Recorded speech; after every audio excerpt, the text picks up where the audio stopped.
Ready to go? Go, Matt. Go ahead. Good afternoon, everyone. The Right Honourable Justin Trudeau, the Honourable Fraser, Honourable Jenna Sudds, and all of our other guests here this afternoon. I would like to formally welcome you all to Northumberland Regional High School.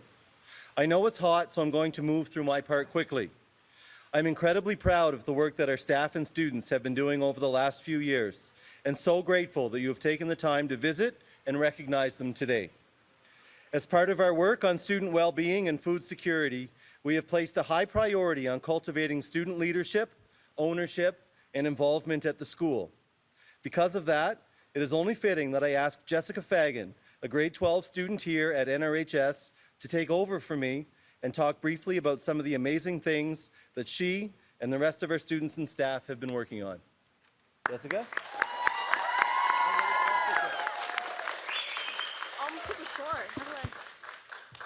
Oh good, I figured it out. Hello, my name is Jessica Fagan. I have been a leader in the Karma Closet program here at NHS for the last few years. Together with many school and community partners, we have worked towards reducing food insecurity and improving students' well-being at our school. I am incredibly proud to say that we have served over 20,000 free meals to our students over the last year. Our free lunch program has been a full school community effort. Ms. Bierzowski and our 40 Karma Closet volunteers set up and serve the lunches every day. Our principal, Mr. O'Toole, has supported us from the beginning. Mr. Heighton and his culinary trades classes prepared the food every day. Ms. Timmons and our agriculture classes grow some of the food we serve, and our local community has been very generous in donating to the program. This is a school-wide effort made possible by so many of our staff and students. We are so thankful to have the Right Honourable Justin Trudeau, Prime Minister of Canada, and other special guests here with us today. Over the last year, we have written letters on the importance of a national school food program, and we are humbled that those letters have been received and recognized. We hope that this announcement allows for many other students to start a free lunch program and see some of the benefits that we have seen. I will now pass it off to MP Fraser. Hello and welcome to Pictou County, everyone. It's such an honor to be able to host some special guests here, but most special amongst them are the students responsible for the school food program here at Northumberland. Jessica, look, your last day of school here. Congratulations, and to any other grade 12s who might be here, all the best as you embark on the next chapter. It's a remarkable milestone when you finish the school journey, and to be able to celebrate it with a special visit today is pretty cool. I had the opportunity a number of months ago at the invitation of the principal, Matt O'Toole, who happens to live on my street, to come check out an amazing program that they built over the years. What I love about this program is the leadership that students are able to demonstrate to make sure that those that they sit alongside in class every day have an opportunity to get a healthy meal at no cost. And to hear that we're now feeding tens of thousands of healthy meals is a remarkable achievement. What I think is most important about this program is not just what happens between these four walls, but the opportunity to take lessons from a program that actually works, to repeat those lessons and scale up a national school food program as we're working on right across the country. But I should say this isn't possible without significant support from the community and from the school community. In particular, Ms. Bezanson and Mr. Heighton, for the work that you do to develop the skills within the students to manage the program. I sincerely want to say thank you. As a representative for this community,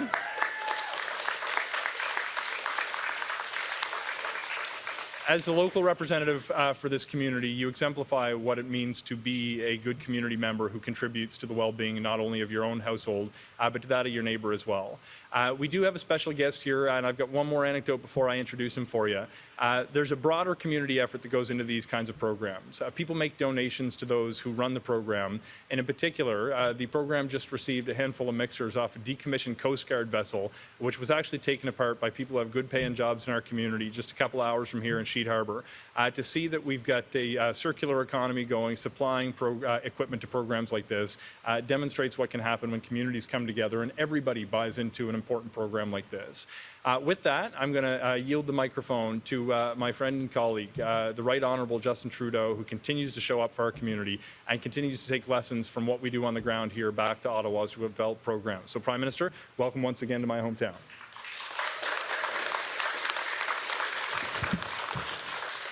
Thank you, Sean. Thanks for the introduction, but mostly thank you for welcoming to your beautiful riding of Central Nova. And thank you for sharing with me this extraordinary community of people who are deeply connected and care so much, not just about making a difference, but about supporting community and building a stronger future at the same time. Je suis aussi très heureux d'être ici avec la ministre Jenna Sudds, qui est toujours là pour défendre les familles partout à travers le pays.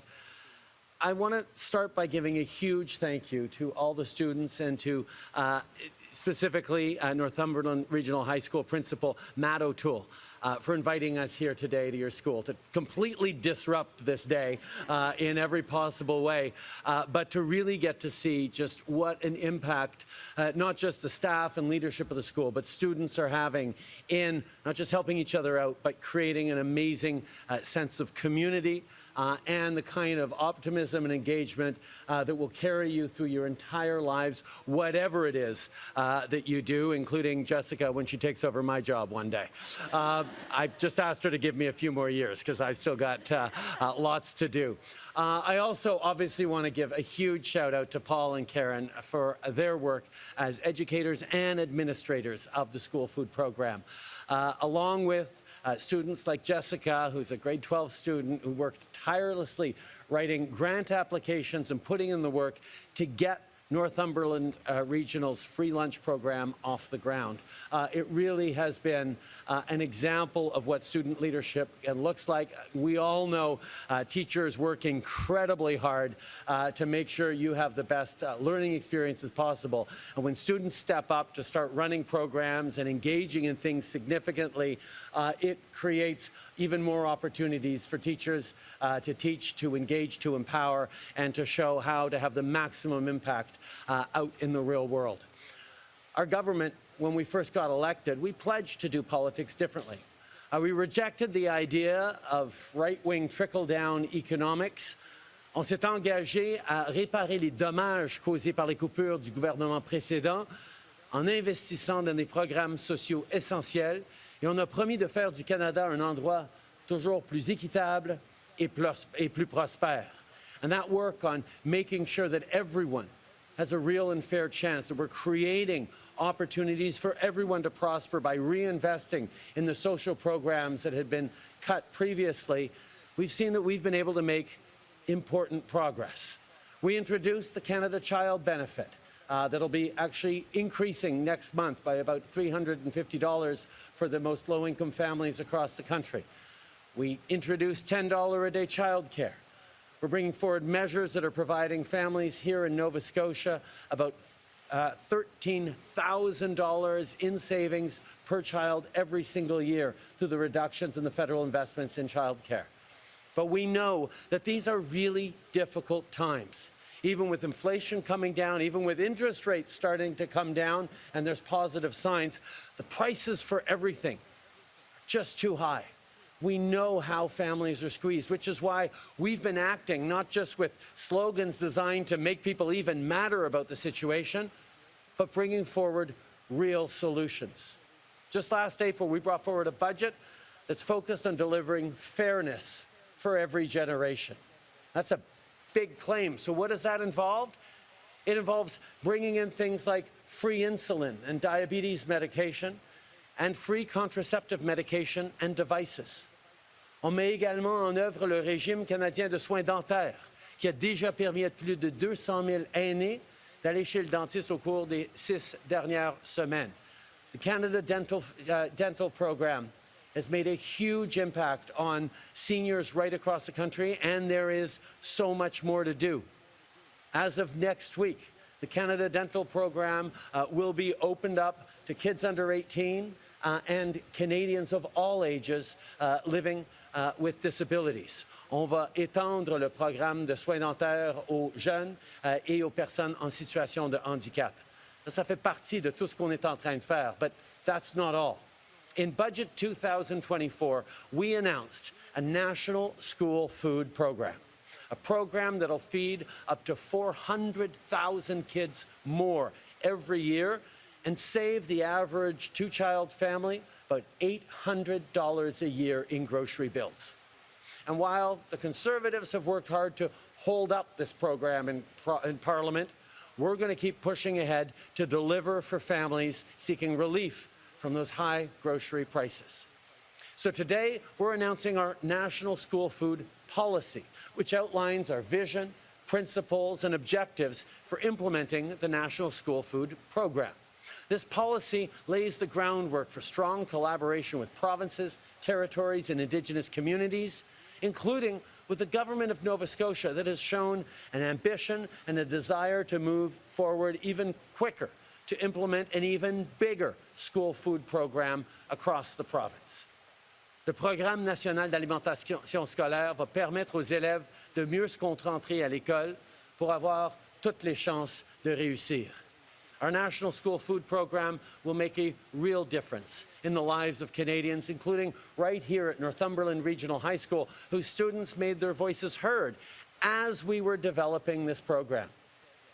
At the end of last year, I received a whole bunch of letters, including from Tyler, who's Northumberland's proud Student Council co-president, who explained that, and I'm going to quote him here, the not only nutritional, but health and behavioral effects of school lunches are undeniable. Or Audrey, who's in grade 10, and told me she's lucky enough to have access to healthy food at home, but for her, it's important that others who aren't as fortunate get the food they need. Plusieurs autres élèves m'ont aussi écrit pour me dire qu'avec leur programme d'alimentation scolaire, ils n'ont pas à s'inquiéter de manger à leur faim. Ils peuvent apprendre, jouer et faire des amis plus facilement. Well, Tyler, Audrey, and others, we got a lot of letters. We heard you. And in Budget 2024, we acted with that $200 million a year you were asking for 5 years, $1 billion to make sure kids right across the country have the same opportunities that you have here at Northumberland Regional High. See, since the beginning, we vowed to do politics differently, to deliver fairness for every generation. And with today's National School Food Policy, we're taking another step forward to make that a reality. There's always a lot more to do.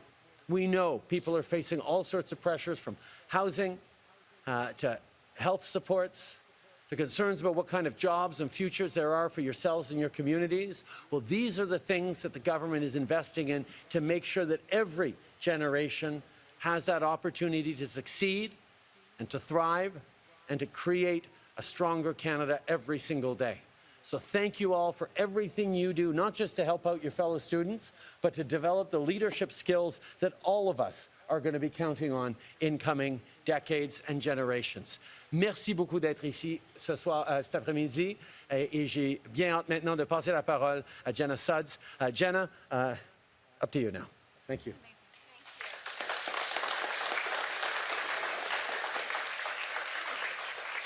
Amazing. Good afternoon, everyone. Bon après-midi tout le monde. Je suis ravie d'être ici avec vous aujourd'hui.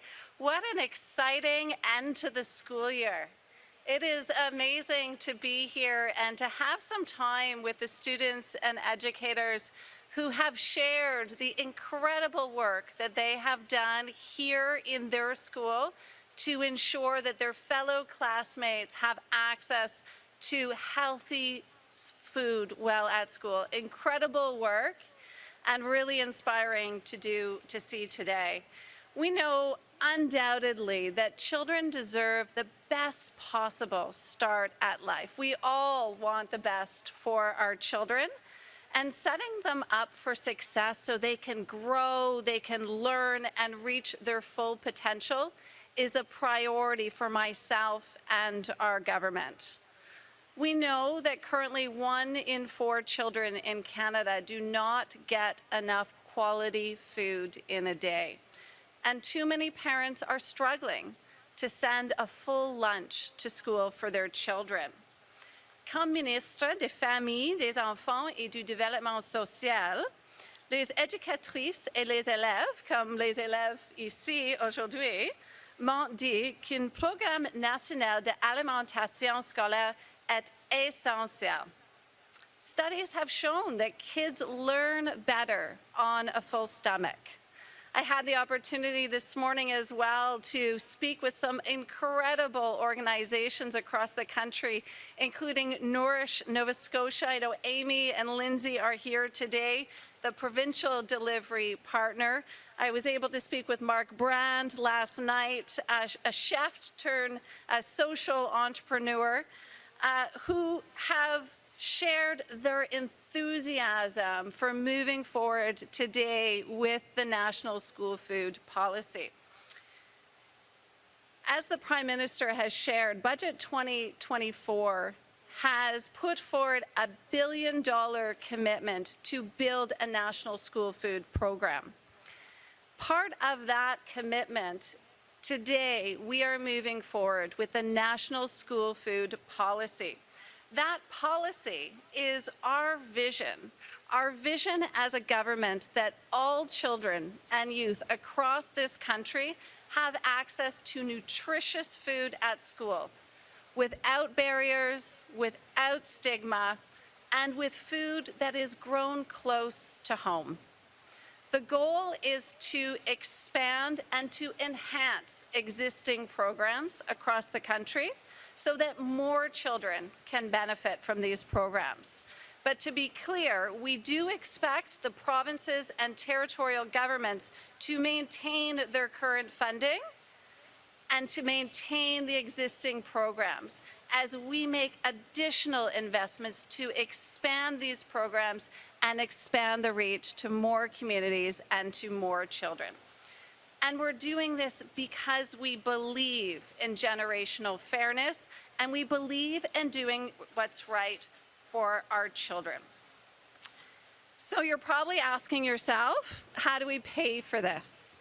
Well, I challenge this. I would argue that this is one of the most important investments that we can make as a government. Investments in our children.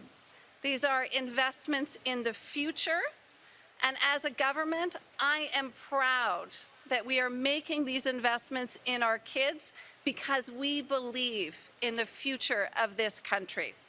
We will continue to fight for Canadians and Canadian families to ensure that your children have the best possible start at life.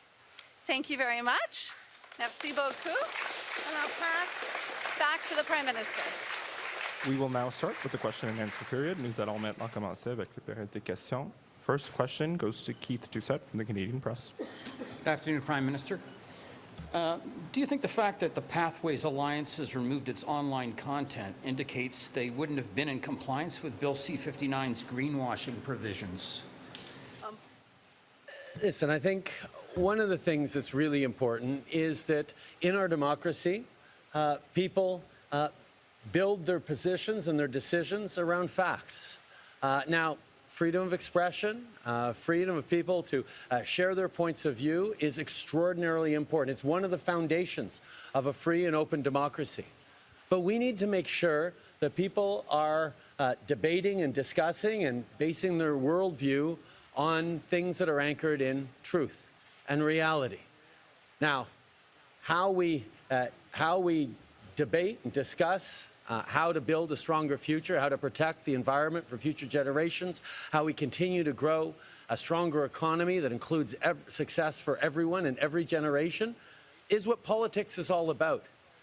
Right now, there's a really big disagreement going on between the Conservatives and this Liberal government about whether or not we should be asking the wealthiest Canadians, those who've made over $250,000 in profits by selling investments in a given year, to share a little bit more of those profits with Canadians who need more support so we can invest in more homes. We can invest in school food programs. We can invest in better support for seniors. Now, that's a debate that's happening based on facts, like our debate on the best way to fight climate change while putting more money in people's pockets. It's really important that organizations that put facts out there take every care to be truthful and be grounded in reality as they say that. And it's extremely important that journalists still have the support and the ability to challenge authorities to challenge all politicians in what they say, and to make sure that our democracy remains robust. Follow up. And on another topic, does the timing of your government's decision to list the IRGC as a terror group have anything to do with the fact that we are days away from a federal by-election? For many years now, Canada has been extremely preoccupied with the activities of the murderous regime in Tehran. Over 10 years ago, Canada listed one arm of the Iran Revolutionary Corps Guard, IRGC, a Guard Corps, as an arm of terrorism in the world, and taking the decision to list a branch of a foreign government's armed forces as a terrorist entity is not a step to be taken lightly. We have been working very, very hard on this for years. It is the right thing to do because we have seen continually that the Iranian regime is focused on destabilizing and creating chaos and indeed death in democracies and countries around the world, which is why we are stepping up with this very serious step. But at the same time, we know that this is going to have real impacts for members of the Iranian community in Canada and potentially their families back home, which is why we needed to take our time to get this done the right way, and that's what we've been very much focused on. Next question. Hi, I'm Angela Capobianco with Saltwire. Thanks so much, Mr. Prime Minister. Thank you.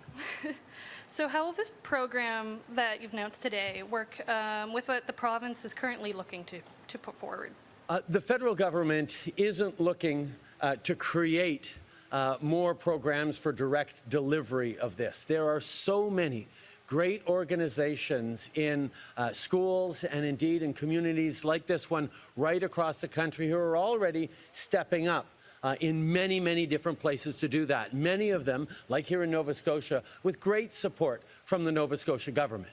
However, we know that all the great organizations and all the ambitious schools and all the supportive provincial governments still aren't able to hit all the kids who need access to school food programs in every school right across the country. And that's why the federal government has made the decision to step up with $1 billion over the next 5 years to work with provinces, to work with community organizations, to work with school boards by delivering more resources so more schools can look at what you're doing here at Northumberland Regional and say, okay, we want to do that and get that funding to them. So this is about the federal government working out with the provinces in the coming months how to deliver programs like this to more students. It's not about new administration or new layers of bureaucracy. It's about getting more kids into more food into more kids' bellies right across the country, starting in as many places as possible in September. Follow up. Great. I just have one last question. So will this program be a universal program, or will students be expected to pay a fee depending? What we are expecting, and one of the things that is so strong, and I heard from the kids in their letters, but also in conversations today, one of the really big things about school food programs is that they be universal. That nobody has to justify, what neighborhood they live in or what salaries their parents make to be able to access a little extra help. This is there for everyone. Either someone who didn't get quite enough of a lunch that day or is too rushed getting out of the house in the morning, or from a family that's really struggling to buy groceries. That shouldn't make a difference, and certainly students shouldn't be worrying about what their classmates are going to go think if they have to go get an extra lunch or an apple. This is something that we do because it's the right thing to do, and because every student deserves to be able to concentrate fully on a full belly. So making sure that we're removing stigma and giving access to everyone to this program is really, really important, and it's in line not with just the great community values here in Nova Scotia, but the core values of all Canadians. Et en français, s'il vous plaît. un des enjeux qui nous préoccupe par rapport au programme de nutrition scolaire, c'est que ça soit accessible à tous. On ne veut pas devoir stigmatiser certains étudiants, de justifier ce que leurs parents font dans la vie ou dans quel quartier ils vivent pour pouvoir accéder à ce programme-là. On veut que tous les étudiants, quel que soit leur background, puissent y accéder pour qu'il n'y ait pas personne qui se sent gêné de demander de l'aide. Et ce principe d'être là pour tout le monde, de pouvoir offrir de l'aide à tout le monde, ça crée un sens de communauté qui est au reflet des valeurs des gens ici en Nouvelle-Écosse, mais aussi le reflet des valeurs des Canadiens d'un bout à l'autre de ce pays. Adrien Blanc de Radio-Canada. En ce moment, il y a d'importants feux à Church of Force. La province a demandé l'aide des autres provinces. Est-ce que le gouvernement fédéral va apporter des renforts? On est là pour aider dans n'importe quelle situation de feux de forêt ou d'événements météorologiques extrêmes qui sont malheureusement de plus en plus fréquents. Pour l'instant, le gouvernement fédéral et le ministre Sudds spécifiquement est engagé avec différentes autorités. Il n'y a pas eu de demande formelle encore. Il ne va peut-être pas en avoir. On entend que les ressources appropriées sont en place au niveau provincial, mais on sera toujours là s'il y a besoin de livrer de l'aide fédérale. On est là pour aider. Et qu'est-ce qui est en jeu pour vous dans l'élection partielle de Toronto-Saint-Paul? Est-ce que c'est un test pour votre leadership? Je pense qu'on comprend bien que l'opportunité de souligner que notre plan actuel, c'est demander aux mieux nantis d'en payer un petit peu plus pour pouvoir livrer des soins dentaires, pour pouvoir livrer de l'aide aux étudiants avec le programme de nutrition scolaire, de pouvoir livrer des assurances médicaments pour de l'insuline gratuite ou des contraceptions à ordonnance, livrer plus de places en garderie. C'est toutes des choses que nous sommes en train de faire pour aider les gens d'un bout à l'autre du pays qui en arrachent.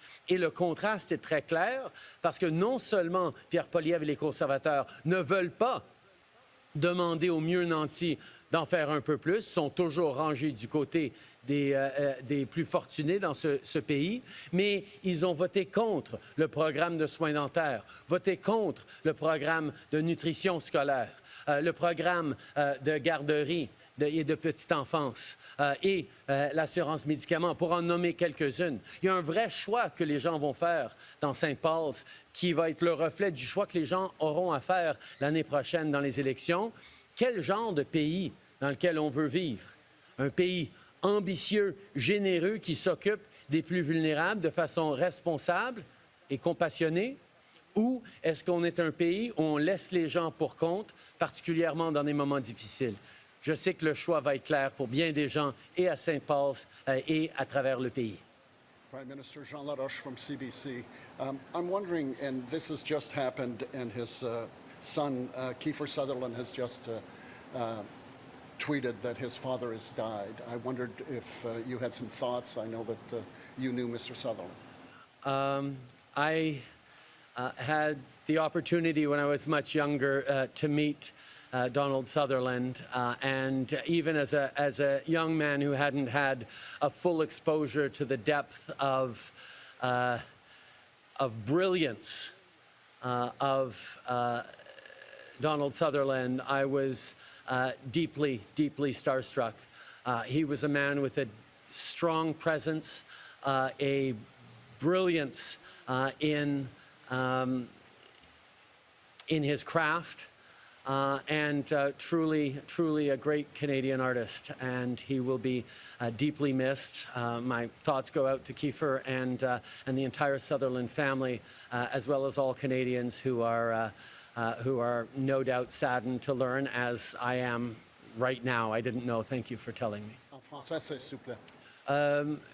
Je viens d'apprendre de la mort du grand comédien Donald Sutherland, qui était un fier Canadien, un grand acteur qui a œuvré dans l'industrie du cinéma international pendant bien des décennies.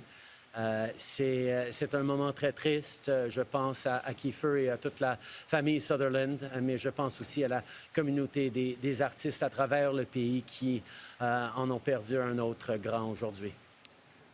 Prime Minister, in U.S. jurisdictions, school food programs are designed to directly benefit or subsidize local farmers. Your national food strategy is not set up in that way. Why not? One of the big elements of the national food policy and program is to highlight and emphasize local community-grown farms and products. And that's something that we're going to continue to do. Obviously, a one-size approach doesn't fit all if you're talking about a school food program in different parts of the country. But every effort should be made, as was naturally made by Northumberland Regional, to reach out to local growers, to emphasize how much schools are part of a community, but also emphasize that having that learning by students of the connection to the hardworking agricultural producers across this country is a really important part of the program, which we will continue to emphasize. Reynold Gregor, Global News. Good day, sir. Ontario Premier Doug Ford is asking you to slap stiff tariffs on Chinese electric vehicles to protect the market from being swamped with cheap Chinese EVs. Will you commit to doing that?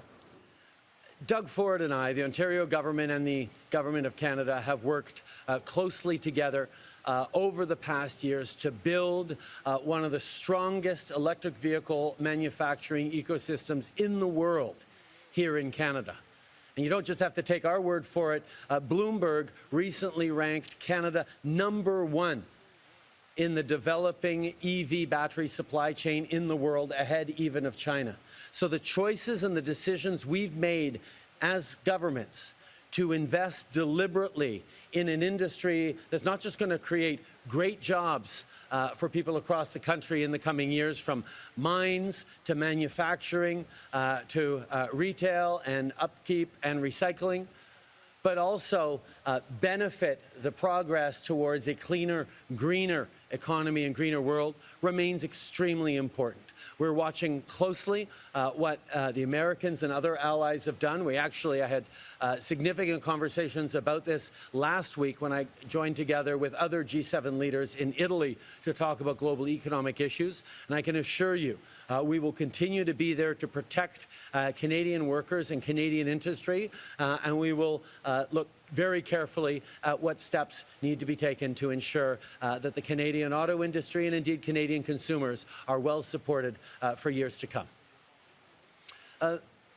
Le Premier ministre de l'Ontario et moi avons travaillé de façon très forte et délibérée au cours des dernières années pour bâtir une chaîne d'approvisionnement et une chaîne manufacturière en production de véhicules électriques en Ontario, mais aussi ailleurs au Canada, avec Northvolt au Québec, avec des investissements dans des mines de lithium au Québec et ailleurs à travers le pays. Nous allons toujours défendre des emplois canadiens en cherchant à créer une transition énergétique la plus positive possible pour tous. On est en train de regarder attentivement ce que nos alliés sont en train de faire et on va prendre les bonnes décisions pour le Canada en temps et lieu. Merci. Ceci conclut la conférence de presse. Merci beaucoup tout le monde. I'm about to melt, so I'm glad that we've done that. And that is the Prime Minister wrapping up his news conference at a school in Westville, Nova Scotia, talking once again about plans